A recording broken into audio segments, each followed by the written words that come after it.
Franklin, and they go bananas. Well, last night, I mean, let me just say, I know a number of South Africans, some of them very liberal for whatever it's worth.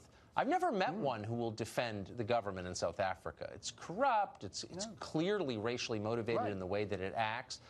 Trump tweets a question about the behavior of the South African government last night, and all of a sudden he's a bigot for questioning it. And the left finds itself on the same side as Ramaphosa. Like, do they really want to be there, do you think? No, and actually it's ridiculous the way they try to object to what he's saying.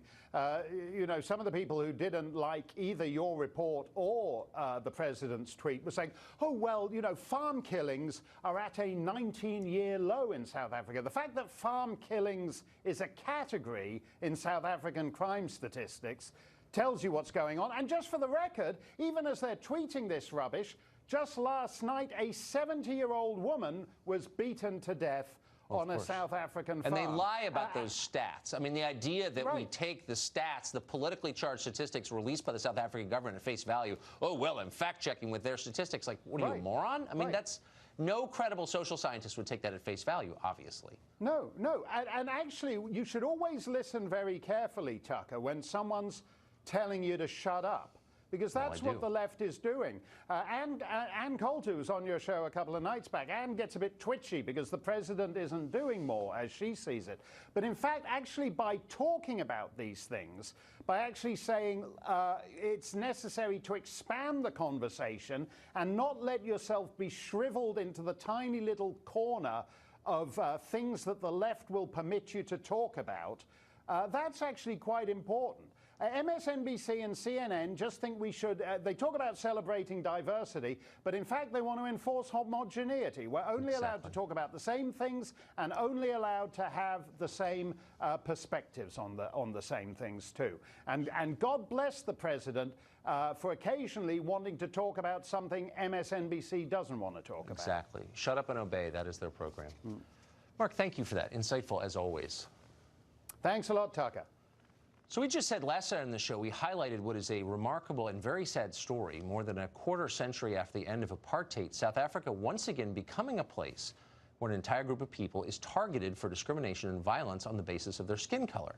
We oppose that, obviously. It was wrong 25 years ago. It is wrong now. It is wrong wherever and whenever it happens. So we call the State Department to get their view of what is currently happening in South Africa because America's moral leadership still does matter. They told us they didn't care. Confiscating property without compensation is fine, they said, in effect, because South Africa was, quote, a strong democracy, whatever that means.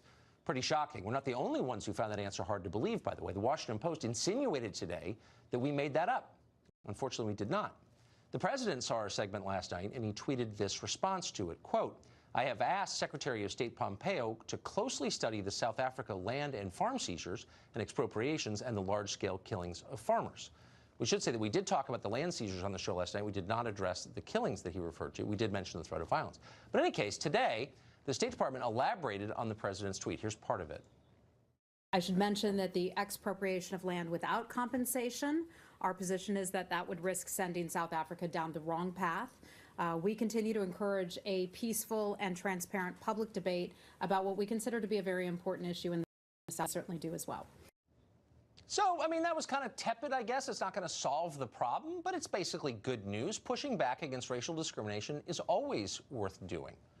And yet, for some reason, a reason no one really explained, luminaries in the media disagreed. They were offended by that.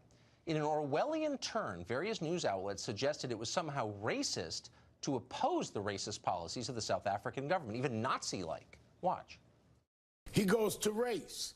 And what better way than to give this neo-Nazi propaganda that white farmers are being killed in South Africa, when in fact that is not true, not based on them being white.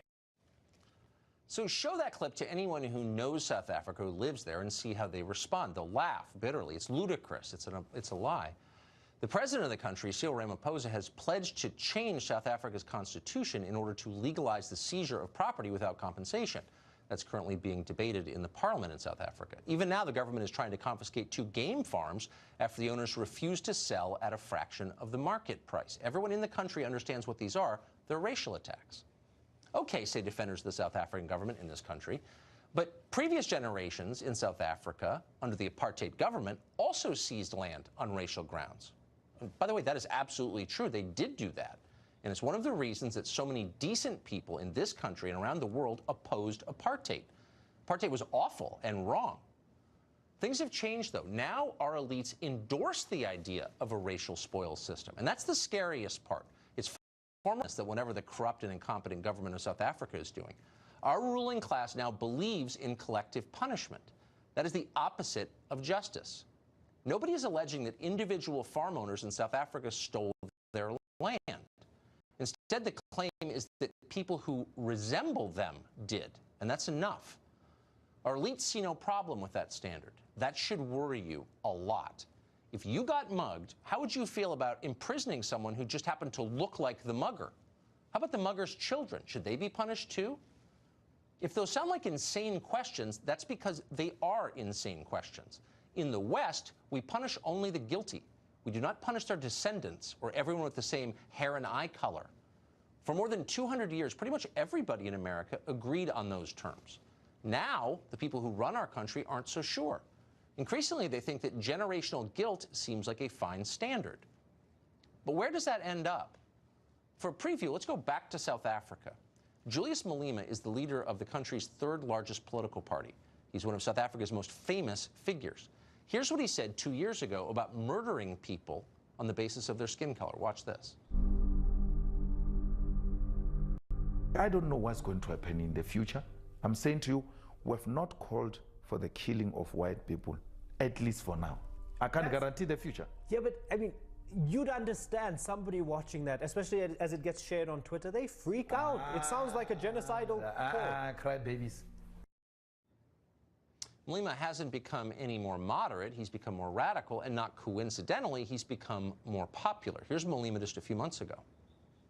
When you want to hit them hard, go after a white man. They feel a terrible pain. We are starting with this whiteness. We are cutting the throat of whiteness.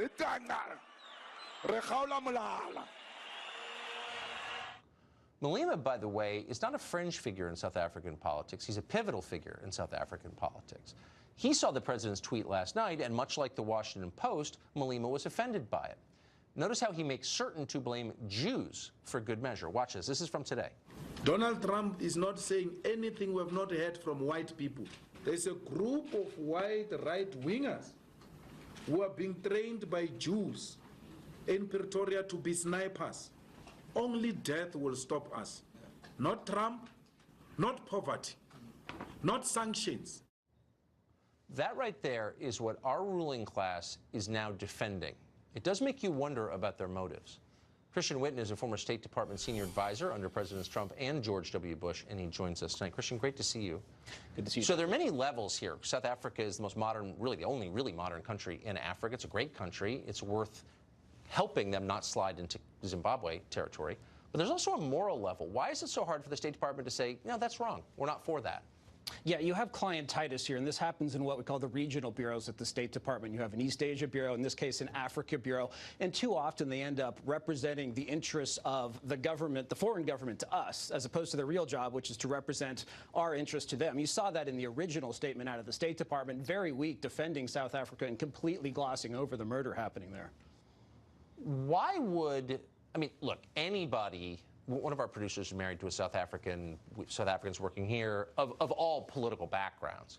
But you talk to anybody who lives in the country, and the first thing they'll say is, well, why would you take statistics from the government at face value? That's insane. And yet our State Department does. Why aren't they more sophisticated? Or do they know that they're false? I don't think they know. I think there's a lot of ignorance about this issue. You know, this is one of the sort of unauthorized victim groups around the world. We have authorized ones that we're allowed to be concerned about, you know, the various minority groups. But when it comes to the president or other people, the vice president defending Christians in the Middle East, even defending Muslims in Burma, defending Christians in Burma who are also beleaguered, 60 churches burned there, defending Muslims in China, these are not the ordinary victim groups that the left cares about. And that flows over to our State Department bureaucracy at times, unfortunately. And so you see just not a lot of regard and interest for this. We also don't have a political ambassador yet down in South Africa, which means that our representation down there, frankly, is weak.